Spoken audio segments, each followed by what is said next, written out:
It's season 12, the sneak attack year of The Simpsons. We've gone over the druggings, kidnappings, and animal attacks. Now it's time to rank them. Number 1, animal attacks. Number 2, druggings. Number 3, kidnappings. Also, let's rank the actual episodes.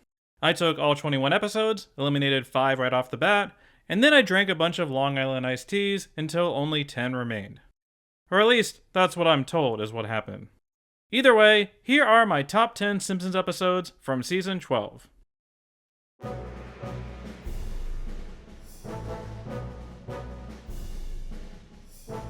Alright, I'll admit, I used to completely hate this one. Thought it was one of the worst ever.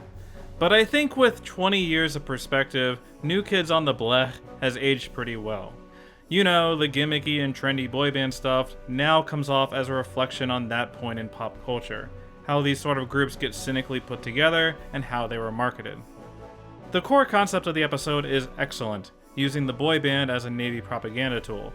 Reminds me of that Josie and the Pussycats movie from back then. It's clever, has real commentary, and it results in some legitimately funny songs and imagery. Every song has that weird marriage of cheesy romance lyrics and military theming. I absolutely love this music video, how ridiculously over the top they are about it. Very subtle, guys. And even if you hate this episode, you gotta admit that even Etniage is an iconic Simpsons moment. Unfortunately, Act 3 is, to use a scientific term, complete dog shit, which is why it's still down here at number 10. Kinda feels like the writers were so out of their element that they went for this out-of-place Mad Magazine swerve. The first NSYNC cameo was funny, the second one, pretty lame. So yeah, they definitely didn't stick the landing at all, but there's enough memorable stuff in New Kids on the Block that it deserves to make this countdown.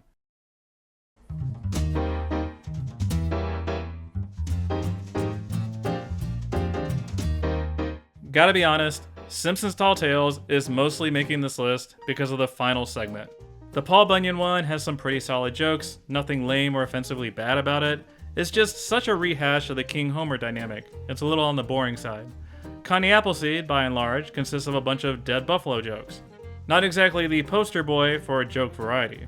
Lisa's barely in her own story. The hobo wraparound segments are solid enough, but I wouldn't describe them as sponge-worthy. But the Tom Sawyer and Huck Finn segment? Awesome. I think it's super underrated. This thing is just one great joke after another. God, it kills me how fast Marge runs away right here. And those Missouri billboards get me every single time. Good use of the secondary characters in general. It's most certainly not the most substantial story, they're just kind of running away the whole time, very much in the kill the alligator and run school of storytelling. But these things live and die by their amusing set pieces, and somehow this one managed to run the table.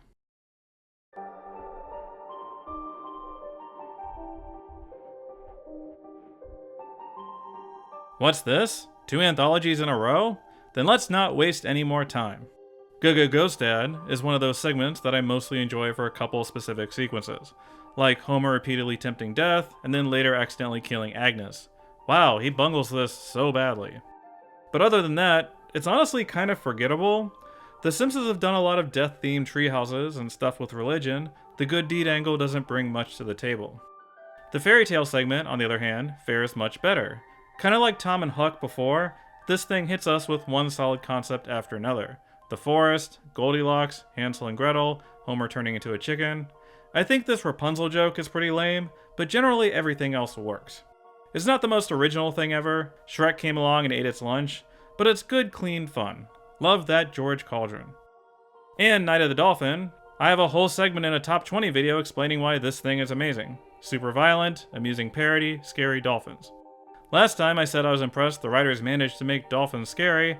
This time, I'll say that they did a good job making them as scary as they are in real life.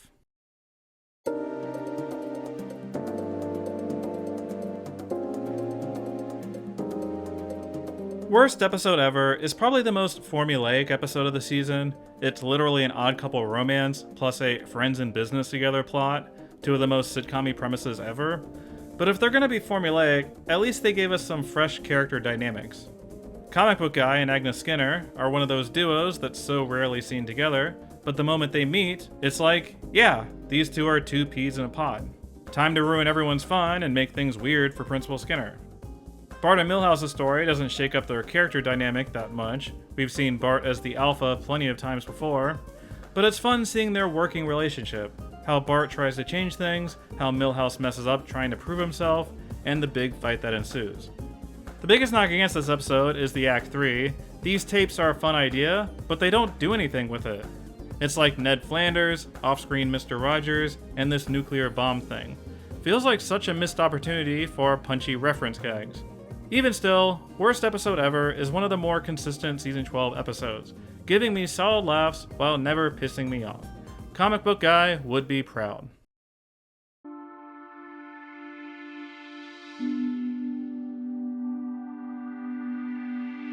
Of everything in Season 12, Homar is the one that I feel most torn about.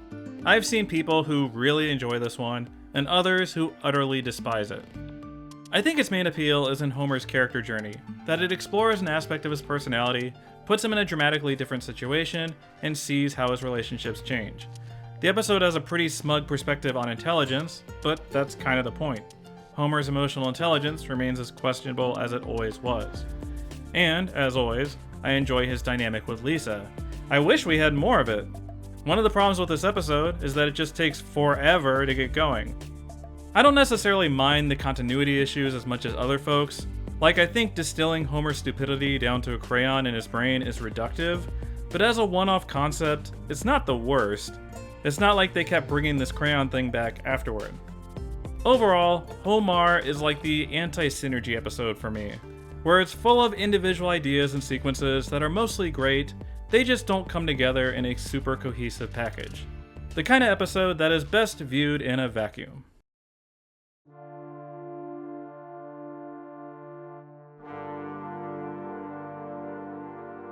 Next to Pokemon, I think Bye Bye Nerdy is probably the most down-to-earth episode in Season 12. This thing is practically a Season 3 throwback, doing a simple Springfield Elementary storyline and throwing in a random Homer B-plot. It's an interesting change of pace for Lisa, seeing her get physically bullied. We've seen her socially ostracized, but nothing like this. I like their decision to make Francine such a taciturn figure. She refuses to engage, Lisa can't reason with her. So the story takes this philosophical and scientific turn instead. The only problem with this approach is that there's not much substance to the plot. You know, they're going for a Grift of the Magi-esque intrigue, but not a lot actually happens. And their conclusion about bullying doesn't really pass the smell test. It's like, okay, sure, I guess. Homer's B-plot is extremely disposable, but to its credit, it has this bunny rabbit joke, the poison control phone stuff, and a very funny montage. And this sequence of this lady trying to open this bottle is super underrated. No wonder Homer went into the baby-proofing business. Clearly he could relate to this sales pitch.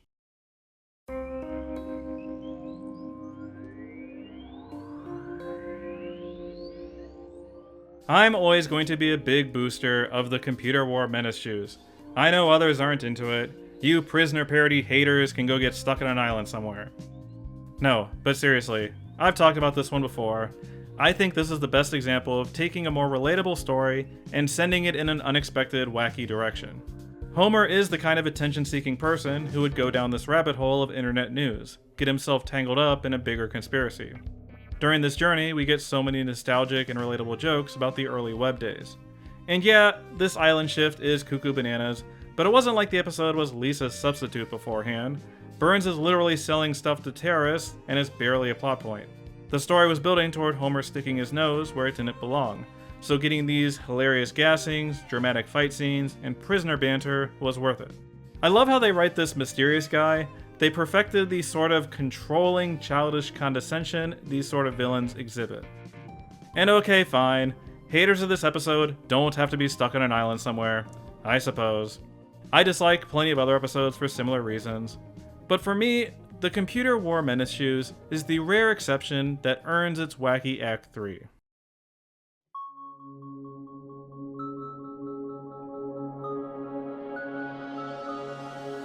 Skinner's sense of snow is delightful. It's a perfect example of how The Simpsons can simply throw dynamic characters together and create magic. We get Homer and Flanders stuck in the car, we get the kids and Principal Skinner, we get some Skinner trying to slap his Willy around. There's barely any plot, so it has the confidence that the characters can carry the day. I like watching Homer and Flanders bicker about the snowplow, the car engine fumes, running themselves into a salt silo. Skinner reaches new heights of squareness with this lame DVD and his hard-ass military turn, then seeing the tables turned and being reduced to this in the second half. I kind of admire the writer's restraint for not going further with this stuff. Like, the kids torment Skinner and get into their permanent records, but it's not like they're burning down the school or putting Skinner in any real danger. That being said, even I have my limits for character-driven stories, so I wish a little more actually happens in a Skinner Sense of Snow. Maybe one or two more substantial plot beats. Even still, in a very zany era of the show, it's nice having a more leisurely episode like this. Just content to relax, see a show, and enjoy some exhaust-related hallucinations. Ha.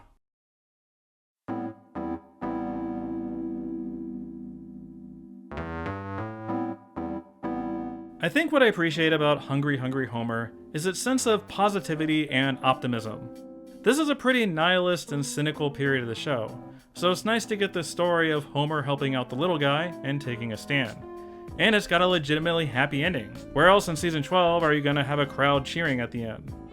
I admit, the plotting can be weird in places, drugging Homer and then him immediately remembering. Some of the act breaks feel awkward, but these are pretty minor critiques. The Blocko Land opening, I can confirm, is a very well-observed send-up of this kind of amusement park.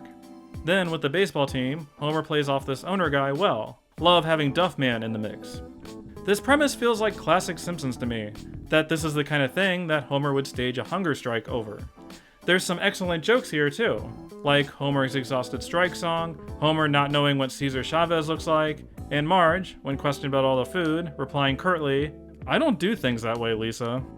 God, I love Marge.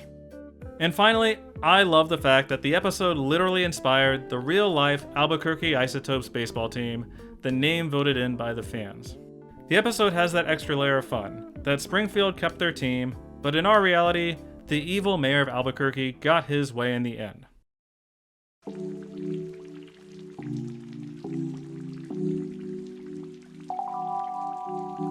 To the surprise of no one, Trilogy of Error tops the charts for season 12. Now, I did an entire extra seconds review describing why it's awesome. I recommend checking it out for the full rundown. The plotting of this thing is just ridiculous. It has such an intuitive sense of what scenes to repeat, what needs to be seen from a different perspective, when to cut away. So many excellent planting and payoff moments. My favorite is definitely the 1, 2, 3 Fake Street reveal, the way it skips Act 2 and then hits us like a truck in Act 3. Such a funny reveal. I've said it before and I'll say it again. Trilogy of Error is actually a Marge episode. She fits into everyone's story in a supremely entertaining way. Really, the only negative I can think of is if you're really squeamish about blood or stuff like that. Homer's withered thumb is pretty gross. Also, if you hate robot violence, you're not going to be into this either. Poor Linguo, he was too good for this world. There's so much grammar tips he could have teached we. In my opinion, Trilogy of Error isn't merely the best episode of season 12, but it's one of the 10 best Simpsons episodes after season 8. It's just so dang good, the writers and animators should be extremely proud of how it came together. That being said, I don't think Trilogy of Error should overshadow the rest of season 12's episodes, because Hungry Hungry Homer and the Christmas episode are both super strong episodes, and I would easily take this top 3 over season 11's and season 10's. Not sure about this one. Just missing this list were Children of a Lesser Clod at number 16, then Day of the Jackanapes at number 15, then Lisa the Tree Hugger, The Great Money Gaper, Pokemon, and finally Insane Clown Poppy as the Bubble episode at number 11. Was really close to putting Insane Clown Poppy on the list, as I really like the Sophie and Krusty stuff. It's another one of those where I wish the beginning and ending were stronger. I absolutely hate the ending of New Kids on the Bleh, but it's more iconic and fun to me as a whole. Anyway, that wraps up my list. Let me know in the comments which season 12 episodes are your favorites. This was one of those where public opinion is all over the place, especially with those middle tier episodes, so I'd love to hear what you think is overrated and underrated. These high highs and low low seasons are so fun though, there's a legitimate case for most all of them. Not Simpson Safari though. Next up, we say goodbye to Mr. Mike Scully's tenure and welcome back Al Jean, who I'm sure stopped by to run things for like 1 or 2 years. It's a season in which Burns and Grandpa both get girlfriends, Bart ignores his, Apu has an affair, and Homer loves weed. See you on Valentine's Day, I guess. Or 420. As always, thanks for watching.